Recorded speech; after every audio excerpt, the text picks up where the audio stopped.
오늘 또 우리 하나님의 큰 은혜가 더하시고 또 우리 2월 오늘 1일입니다. 2월 달을 시작하는데 한 달간도 우리 하나님의 큰 은혜 속에 승리하는 시간이 되기를 축복합니다. 우리 그리스도인들도 세상을 살다가 보면은 시련을 당할 때가 한두 번이 아닙니다. 많은 일들이 우리 앞에 놓이고 어쩌면은 그저 평범하게 사는 사람들보다도 우리 그리스도인들에게는 우리가 믿음 때문에 주님을 잘 섬기는 이유 때문에 시험과 어려움을 당할 때가 많이 있습니다. 그것은 신앙생활이 편안한 행복의 길이 아니라 사명의 길이기 때문인 것입니다. 사명의 길은 모든 사명자들은 가는 길이 평탄지 않습니다. 각오를 하고 가야 되기 때문입니다. 오늘 이 본시는 다윗이 원수들로 인해 죽음의 위기에 처했을 때에 그때 기도함으로 기도 응답으로 용기를 얻은 그런 시입니다. 그것도 가장 친한 친구, 가장 가까이에서 자기를 돕고 있던 사람들의 배신. 13절에 보면 그는 곧 너로다. 나의 동료, 나의 친구요, 나의 가까운 친구다. 주변에 있는 가장 가까운 친구, 가장 가까이 있었던 가족, 아들, 이런 등등이 자기를 가장 괴롭혔을 때에, 어려움을 주었을 때에, 그때에 지었던 그런 시편입니다. 그럼 오늘 우리 아침에 이런 시련의 때라도 우리가 용기를 잃지 않으려고 하면 이런 상황 가운데서 이 시련의 때를 우리가 어떻게 이겨나갈 수 있는가? 어떻게 해야 되겠는가? 오늘 주시는 교훈을 우리 본문 속에서 잠시 살피고자 합니다. 먼저 우리가 1절부터 8절 사이를 보면은 현실을 도피하지 말고 하나님께 나가야 됩니다. 그때도 우리는 하나님께 나가라는 것입니다. 평화롭던 도성에 갑자기 반란군이 침입을 하게 됩니다. 이 침입을 받게 되자 다윗은 너무나 당황하게 됩니다. 그들은 악한 말과 악한 행동으로 압박을 합니다. 3절에 보면 그러자 다윗은 2절에 근심으로 탄식하며 하나님 앞에 기도하고 있습니다. 마음이 심히 아파서 생명까지 위협을 받게 됐다고 4절에 고백하고 또 5절에 보면 공포가 나를 덮었도다. 두려워 떨게 됐다. 그러자 그는 뭐라고 합니까? 6절에서 8절 사이를 보면은 비둘기처럼 내가 날개가 있었다고 하면은 멀리 날아가가지고 폭풍과 강풍이 미치지 아니하는 곳에 내가 거할 수 있으리라. 내가 차라리 날개가 있었으면 날아가가지고 이것을 피할 수 있을 텐데. 이런 생각은 어려운 현실을 도피하고자 하는 자들의 다 마음일 것입니다. 이런 어려움을, 그것도 그 어려움을 주는 사람들이 가장 가까이에 있었던 사람들이라고 고백을 하고 있는 것입니다. 그러나 다윗은 이런 위급한 환란에서 자기가 취한 태도가 현실 도피가 아니라 믿음의 도전이었던 것을 우리에게 교훈하고 있다는 거예요. 이런 어려움 가운데 믿음의 도전을 다윗은 우리에게 보여주고 있다는 거죠. 그래서 다윗은 1절과 2절에 다시 보면 1절에 하나님이여 내 기도에 귀를 기울이시고 내가 간구할 때에 숨지 마소서. 2절에 보면은 내게 굽히사 응답하소서. 내가 근심으로 편하지 못하여 탄식하오니 낙심하지 아니하고 이럴 때에 더욱 하나님 앞에 나아가서 하나님 내가 간구할 때 하나님 숨지 마소서 이런 표현을 하는 하나님 꼭 기억해 달라고. 하나님 내가 너무 어렵습니다. 하나님께 기도하고 응답해 주시기를 바라고 있는 다윗의 간구함을 우리가 보게 됩니다. 시련의 때는 이와 같이 우리가 현실을 도피하기보다는 오히려 믿음으로 하나님께 가까이 다가가야 할 때입니다. 믿음으로. 시련은 하나님 앞에 적극적으로 나오라는 하나님의 신호가 바로 시련이라는 거예요. 그래서 우리가 어려울 때는 적극적으로 시련 당할 때는 더 적극적으로 하나님의 신호가 우리에게 왔다는 것을 기억하고 하나님 앞에 엎드려 나와서 기도하는 이런 모습이 우리에게 있어져야 될 줄 믿습니다. 그리고 9절부터 15절 사이를 보면은 하나님의 도우심을 우리가 늘 앙망해야 돼. 하나님의 도우심을 늘 우리가 기억하라는 거죠. 다윗은 하나님께 나가서 원수가 망할 때 망하길 매달려 아주 간절히 기도하고 하나님께 요구하죠. 9절에 보면은 좀 너무하다는 식으로 다윗이 뭐라 그럴까?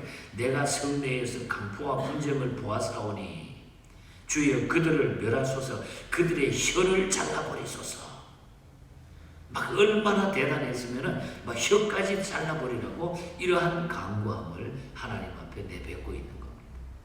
대적자들은 예루살렘을 점령해가지고 강포와 분쟁을 일으키면서 잔해와 악독을 행하며 성을 떠나지 않았다고 10절과 11절에 계속 이야기하고 있습니다. 그러자 평화의 성이 어지럽게 되어버리고 백성들이 환난을 당하게 됐다. 이걸 지금 고백하고 있습니다.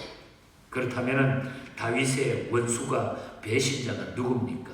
오늘 12절에서 14절에 보면 다윗의 모사였던 아히도벨과 아들 압살롬입니다. 우리가 역대상 27장 33절에 보면 이때의 배경이 바로 아히도벨이에요. 친구와 같은 아히도벨이. 그리고 아들 압살롬입니다. 다윗은 철석까지 믿었던 자들로부터 배신을 당할 때에 다윗의 고통은 말로 형용할 수가 없었다는 거죠.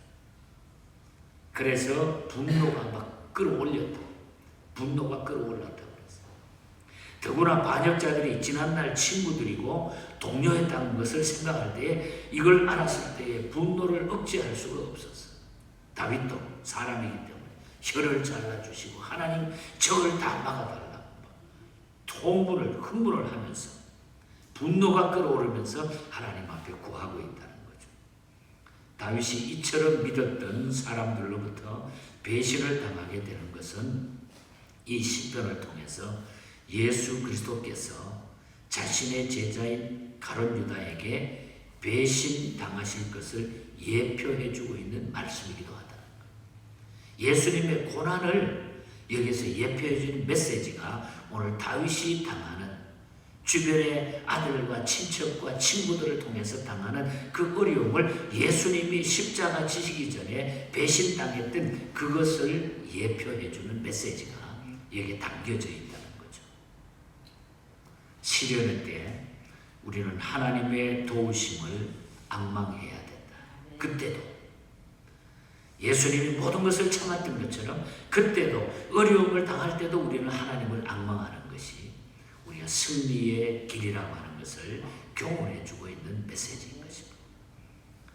끝으로 16절부터 마지막 23절까지를 보면은 모든 것을 하나님께 맡기고 그래서 우리는 결론적으로 기도해야 된다.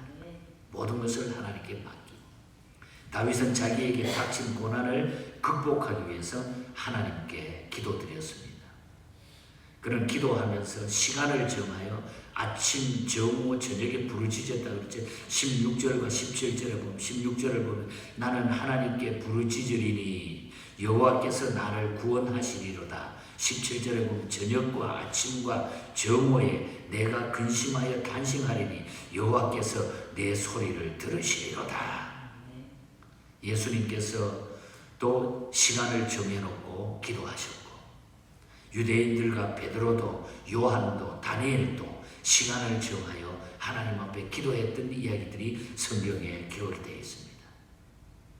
이렇게 시간을 정해놓고 자신의 고난을 극복하기 위해서 기도했던 다윗은 체험적인 그 신앙 그리고 또 19절에 보면 약속의 말씀을 붙잡고 기도했다. 18절에 보면 과거에 전쟁에서 생명을 구원해 주셨던 체험을 이야기하면서 하나님 그때도 이렇게 도와주시고 그때도 내가 죽을 지경인데 하나님을 통해서 내가 이기지 않았습니까?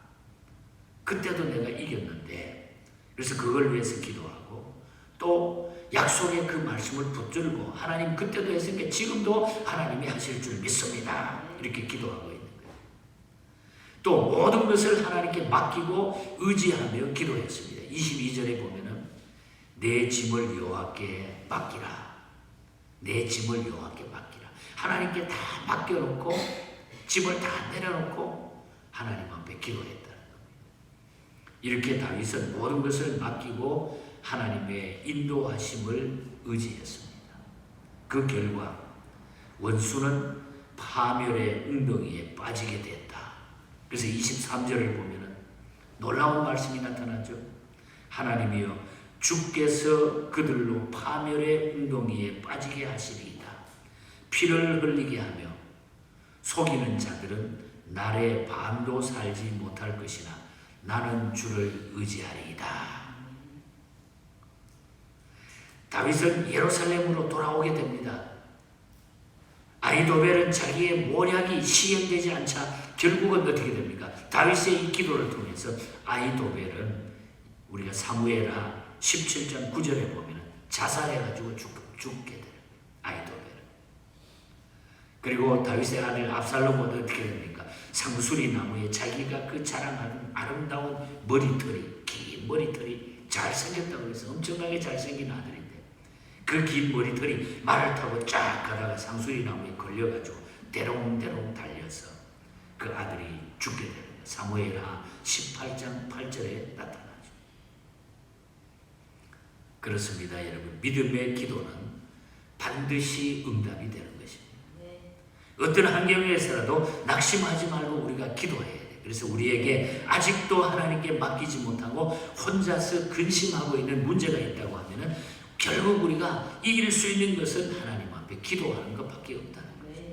기도하면은 과거에도 우리를 도와주셨던 하나님이, 과거에도 전쟁에서 생명을 구해주시고 과거에서 어려움에서 나를 지켜주시고 지금까지 보호했던 그 하나님이 나를 인도해 주시고 지켜주시고 승리케 하신다.